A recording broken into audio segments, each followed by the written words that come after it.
Ladies and gentlemen, welcome to the VIP show. I'm your host, Jose Aristimuno. Folks, what a place to be at. I'm in Williams Island with my great friend, Paul Carassone. Paul, man, thank you so much for the show. You kidding me? I love to be here. Look, I mean, this is prime time. This is prime location. I mean, Yeah. look, folks, if you haven't been to Williams Island, you gotta come. I mean, just coming in, you have all the palm trees, the security. You got a marina right here. I mean, this is top notch, man. Above all, Uh-huh. safety. Yeah. This place is the safest place I could find to live. And you know what? When push comes to shove, being in my business, safety is paramount. Yeah, that's exactly right. So for those of you guys that don't know who Paul is, Paul, real estate investor, many properties up in New York, very successful, not only in the educational side with Property Boss, but with your management company on the business side. You've been at it. You started being a manager at a supermarket and you've built an empire. How did this whole thing start? Take me back to Paul, the supermarket manager before this whole thing. You know, growing up, we didn't have a lot of money, but we worked. I was taught one thing and one thing for certain, and that was to work. If you want something, you have to work for it. Always in a supermarket, after school, going to the store, packing groceries, things like that. You know what? Saving the money, helping out my mom. Going to school. Jose, going to school with shoes that had holes in them. Walking to school in the snow with plastic bags over my socks so my feet would not get wet because my shoes had holes in the soles. So, always knew the value of hard work and consistency. You got something on your mind, you want to get it done, you've got to work at it. You just can't forget about your dreams because it gets a little bit difficult. You've got to go all in. You got to go all in. There's a lot of people and new concepts and theories, right? Like you got the book 4-Hour Work Week. I mean, like I think with technology, people always say, oh yeah, you got to work less and you don't have to work all this much and the universe and manifestation and all this type of stuff. My question to you is, you always bring it back to hard work, right? I mean, would you agree with those concepts like the 4-Hour Work Week, or is that not realistic at all? Horseshit. That is bull, because there's no such thing as a 4-hour work week. Okay, living the life I do with the amount of properties I have a 24-hour-a-day work day. As long as my phone is on, I'm working. I have a top-notch team behind me, but guess what? I'm always working. We're constant contact with each other. There's no free ride. If you're going to do something, you have to hit it 100%. You're not going to get a golden ticket to anything. People are just pushing to get you to buy what they're selling. No, it's so incredibly important. How do you, with the amount of hours you put in, the amount of properties that you manage, how do you not get anxious? How do you not get stressed out? Or maybe you do, but how do you control it? It's something I'm used to. The stress at this point in my life does not bother me anymore. It's just something, it's part of my day-to-day life. Wake up, get aggravated, go to sleep, get aggravated, middle of the night, get aggravated. It's just, you know what? Stress. But you know it's part, that's important. You know that it's part of life. And there are things that you can control, but there are things you can't control, right? Look, there's plenty of things that are going to be out of your control. It's how you handle them. Talk to me about that, because that's important. Okay. Number one, you're dealing with people. You're dealing with people. Whenever you deal with people, guess what else you're dealing with? They come with problems. Now you're dealing with every problem that person comes with. Okay? They can't pay their rent? Your problem. They have death in the family, whatever it is, your problem. They're going to put it in. Their car breaks down, it's your problem.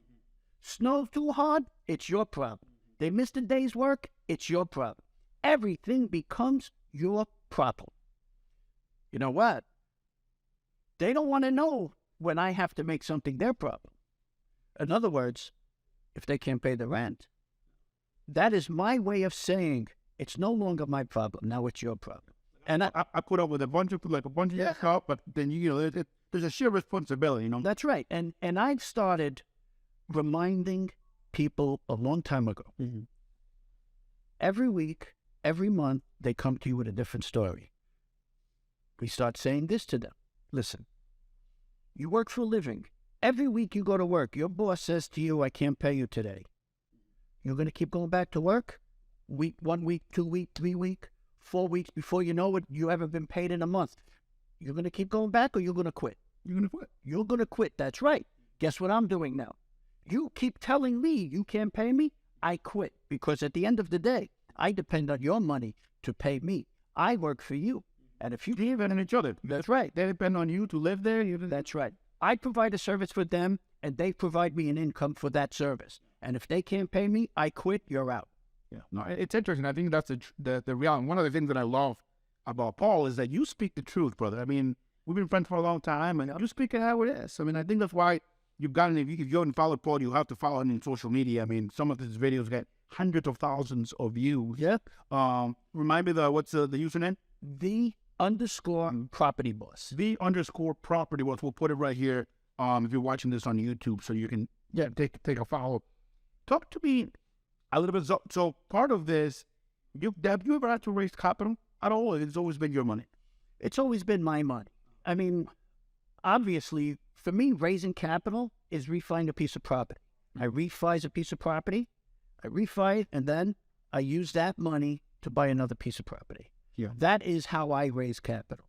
And the only way you can do that and do that consistently is by paying the right price for the property. If you don't buy it right, you're not going to be able to do that. If you buy it too high, that's not going to happen. In today's market, inflation has come down, but it's still obviously above levels that we haven't seen in a while. Food costs, you name it. Mm-hmm. The Fed obviously is going to keep raising interest rates, that we know that. Is it the right time to buy right now? No. Not at all. No. I mean, I will say this. I am getting deals come across my desk. I do pay attention to them, but the offers I'm making are nowhere near. They're low. That's what I've been hearing. Nowhere near what they're asking. I mean, some cases here, for instance, one property I put in an offer on, he was asking $7.2 million. I gave him a price of 6.1. Yeah. See what happens. All right. And you know, because there's this self-limiting belief. I think some people are afraid. They don't want to insult the other side. So they're afraid to put a price that's below. That's right. Is that okay to do? You should put the price that you only spend. Oh, talk to me about. I spent. You're insulting me by asking such a high amount for that. So why should I, folks? Why should I not return the favor for you? I am returning your favor. You want to overcharge me? I want to underpay. That's it. If we can't come to an agreement, have a nice day. I'll keep it moving. So there's plenty of fish on the NSA, right? There'll be a next profit. There'll be a next opportunity. There's tons of properties, and one thing I've known over my long career in real estate, it ain't going anywhere. Real estate is here today, and it'll be here tomorrow. It's not going anywhere. For folks who don't have the empire that you do yet, but you have to start somewhere, right? You have to start, I'm sure, with one apartment, one property, one building. Yes. Do people have to, you have to save money to put that first down payment, or do you get a personal loan to pay that? I mean, what's the way to do it for people who don't have a lot of capital in the beginning? Well, I mean, there's different ways to start. You know, you can start out by buying your first house. But at the end of the day, everybody who's teaching people about buying a piece of property, buy a house, okay, no money down, this, that, the other thing, all a bunch of nonsense. But you buy one house. Hopefully, from that house, you made a right deal, you can refi it, buy another house. But at some point, you've got to get away from all those roofs. You got 5 roofs and 5 apartments. That's not how you do it. That is not how you survive in real estate, okay? You need 100 by 100 lots, 6 stories up, 50 units. That's how you make money in real estate. Okay? Density. You need density. Because you've got to look at it this way. You got one apartment. You lose a tenant, you lose 100% of your rent roll. If you've got 2 apartments, you lose one tenant, you lose 50% of your rent roll. And the name of the game of real estate is to make sure you cover your expenses. And if you can't do that, you're operating in the red, but you're out of business before you even start. That's why I do not believe in over-leveraging your properties. You can't start out with a piece of property with 100% leverage. No way. That is a perfect recipe to lose. For people that are starting out, should they buy, they want to buy something, should they buy a property for them at the beginning, or should they rent where they live and buy properties as investment properties on the side? Is there a, how should you start? I mean, the way to start is how you're going to succeed, but how? Meaning, however you succeed, it doesn't matter how you started. Okay, it means that you've got there and yet. So you can use both routes? Yeah, you can go multiple routes. But for me, the only way I would tell people to start in real estate is to, number one, understand real estate first. Don't be in such a rush. It'll be here today, it'll be here tomorrow. So understand how people fail, understand how people succeed, understand the market cycles, understand why certain areas go up and certain areas go down and certain areas just can't get out of their own way. These are all things that you have to understand. Why do some properties go up in value and some go down? The right areas. It just happens to be the right market, the right time. I mean, you can, here, one thing I've always known, depending on what's around, I'm always able to pick out a neighborhood that's going to pop. Okay? Williamsburg, Brooklyn. I grew up in Williamsburg, Brooklyn. I was looking at real estate when I was 15 and 16 years old, 17 years old. I was looking at real estate, and then I went to a Carlton Sheets seminar. How to buy real estate with no money down. Bullshit. Yeah. You can't do it. Okay? I drove around in my Ford Escort GT back in the day, listening to his cassettes, saying to myself, I got to do this, I got to do this, I got to do this. And then I was so hot to succeed. I was so hot to get ahead. I'm going around people asking them for money now. Hey, loan me money. I want to buy a piece of real estate. Hey, loan me money. Like basically like money directly? Yes. Not through the bank? No. Give it to me. Order it to me. Nobody gave me a red cent. Nobody? Yeah. You know what worked? Working. I worked every day. I saved my money. And I bought the house that we were living in from my mother. From your mother? Yes. $14,000. Wow. Okay? That's a good deal, folks. Yeah. And she didn't give me no discount. She didn't give me no bargain. I paid what she paid. Yeah. Fair enough? Yeah. Okay? And that's how I started. But I learned early on, there's no such thing as no money down. Okay? That's important to know. It's a hook to grab people. That's the hook. People want to hear it. You know what? Get you in. Buy my product. Do this. Do that. No. I won't do that to people because I know it don't work. If you're going to learn anything from me about real estate, it's going to be it takes hard work. Through your educational platform, Property Boss, you had a Discord connection. Yes. And people go there, I think it's every Wednesday. Every Wednesday night, 7 o'clock Eastern. You're still doing that for that? Yes. And that's free. Yes. People go there, they listen to you, they can ask questions. Yes, it is a free Discord, but I will say this. It is going to be part of a membership package soon, but it's going to be coming with a lot of valuable things. Pre-buy inspection, post-buy inspection, things like that. Things that are necessary, valuation calculators. Things that are going to be necessary for the beginner and the seasoned investor to know what they need. Because sometimes, you know what, you get your peripheral is blinded and you just look straight ahead. And when you're just looking straight ahead, you miss everything on the sides. That's exactly right. Okay, so part of I think the reason why some people don't make the amount of money that they want to make, they're not as successful as they want to be, is because they don't have the right internal relationship with money. They grew up maybe poor, or they grew up with parents who told them, don't go out there and invest, be careful with this, be careful with that, just go to work 9 to 5, just be thankful for the check and you're going to be weak and that's it. You came from humble beginnings. You were a manager at a supermarket. You were making $400 a week. We were talking off camera at the time in your early 20s. How did your relationship with money have to change for you to understand that there's really no roof, no limitation on how much money you can make? Tell me how your relationship and sort of like your mentality changed as your income changed. Okay. Number one, you have to respect yourself and what you do for a living. Okay? Then you have to learn how to respect money. Okay. Because if you don't have respect for the dollar bill you worked for, you'll never hold on to it. Talk to me about that. What does that mean? Okay, it means that dollar has a value. And that value is what you put in to get it. Okay? The amount of time that you had to waste to get that dollar, that is worthy of your respect. So if you don't respect the time that you're investing to get that dollar, you're not going to succeed. And then if you're a person who's easily frustrated, oh my God, the world is against me, this and that, you know what? That's not going to work either. You've got to keep an attitude that you can move ahead constantly. Paul, so being in Williams Island, Yep. I mean, beautiful properties.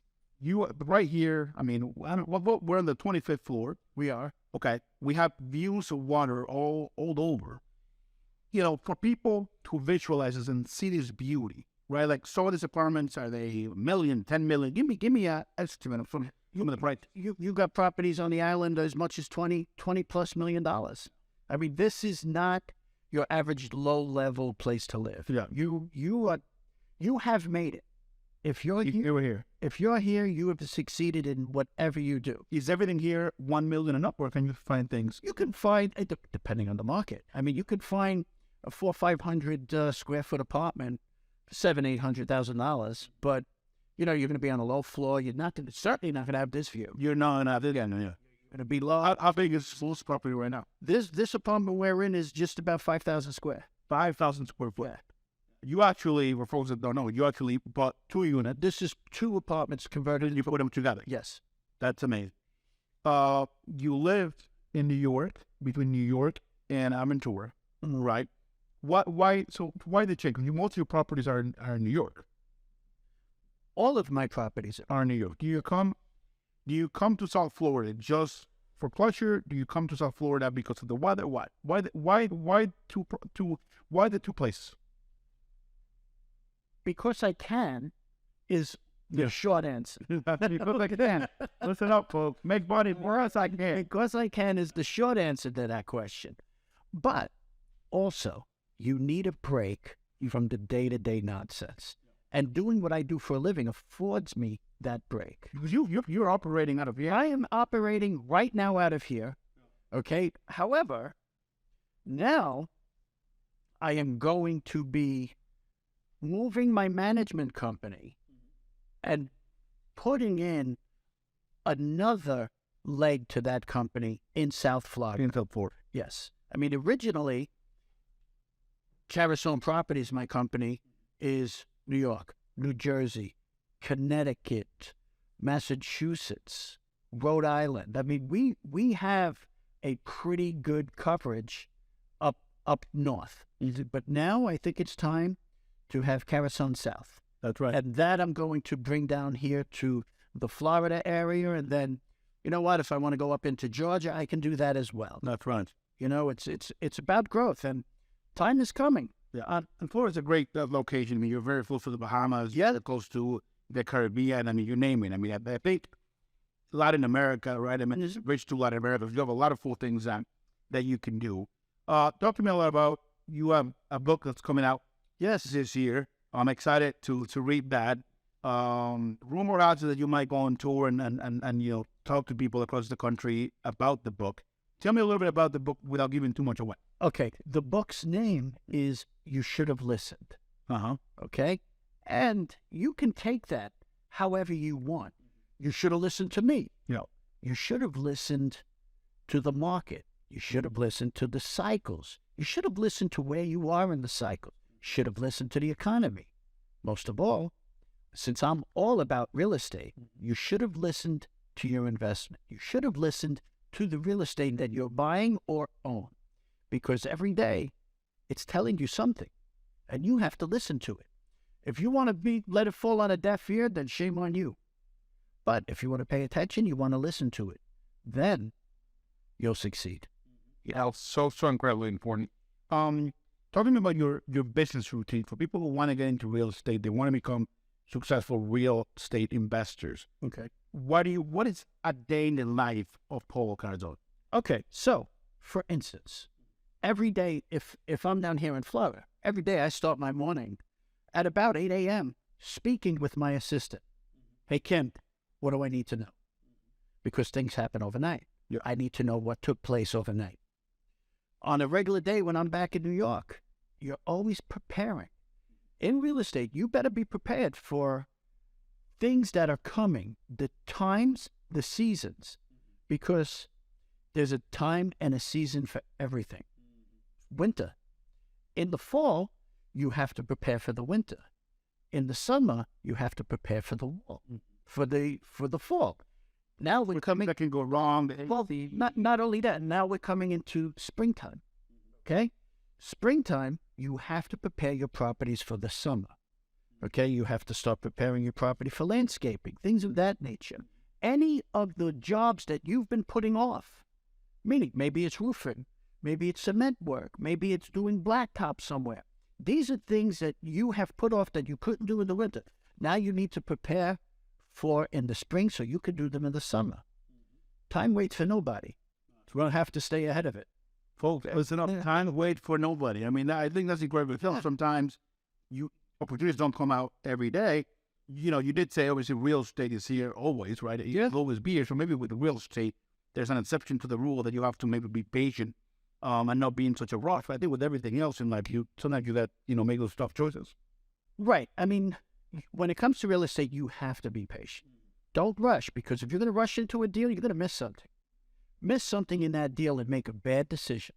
A bad decision in real estate won't cost you a little money. It will cost you a lot of money, because everything is expensive. If you think about that investment that you've just made, it wasn't $20 where you could maybe lose $5. It was hundreds of thousands, if not millions, where you could lose $10, $20, $30, $100, $200, $300,000. Things are expensive. Things are very expensive. Sure. So be prepared. Yeah. And, if I may, please. You have, in the fall, you're preparing. What are you preparing for in the fall? Preparing for the winter. Number one, you've got to maintain all the leaves that are falling out of the trees in the Northeast. Everybody goes around to the Northeast to look at, the pretty. How pretty the leaves are so pretty. You know what? I look at those leaves and I'm like, what a pain in the ass this is, because I know the problem it could cause. I mean, it might look like just leaves, right? But it's a lot of... that's a big problem. I see lawsuits when I see that. Wow. And how can one get sued because of leaves? Okay. Leaves come down, you don't pick them up, they clog a sewer. That sewer then no longer takes the water. That water, when it rains, when it snows, when it freezes, now you've got ice, snows on top of the ice. Before you know it, what happens? Somebody slips and falls, and it costs you a fortune. Listen out, folks. That's little things. Yeah, I see everything. You want to prepare the snow blowers, the plow trucks. All this stuff has to be working. All the rock salt, make sure it's delivered. Now you've got to shop it out. You've got to make sure you get the right prices. We get bulk deliveries, tractor trailer loads of salt. Amazing. Before I let you go, tell me about the Rolls-Royce truck. You bought a beautiful truck.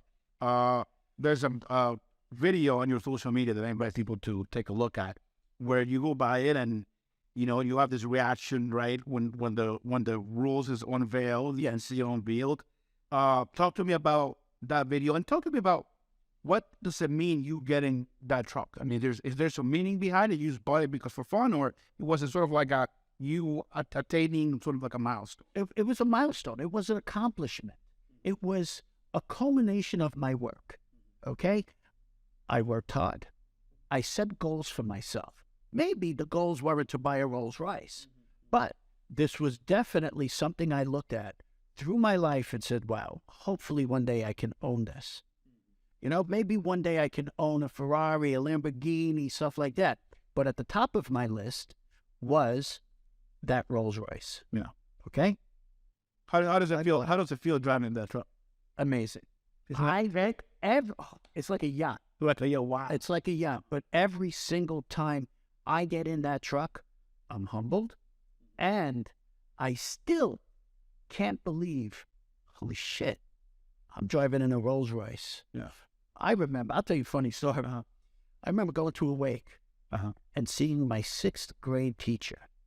Meanwhile, I had a Mercedes-Benz AMG S63 out front with the driver and security. I get out with my wife, and we go inside the wake, and I bump into my 6th grade teacher.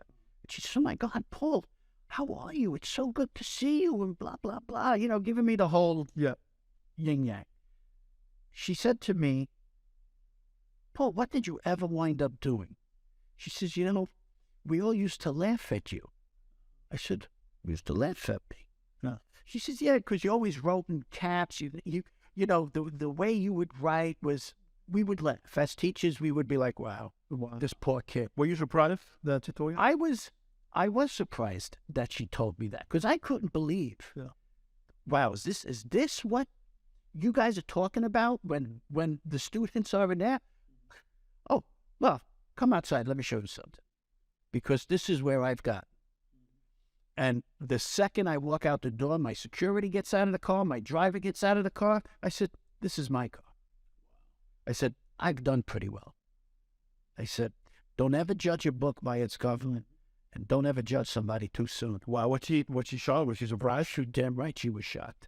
Okay, she looked at me and says, time for me to go. You have a good day. Yeah. Got in the car and drove away. Wow, what a story. Yeah. That's really epic. And you know, you can't judge a book by its cover. Just because somebody doesn't do good in school, they're not going to succeed in life? Nah.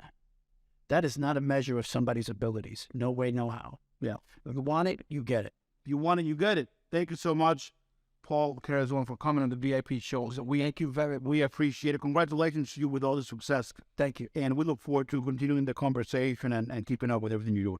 This is just the start. That's right. Yep. Thank you. Thank you, my folks. Thank you.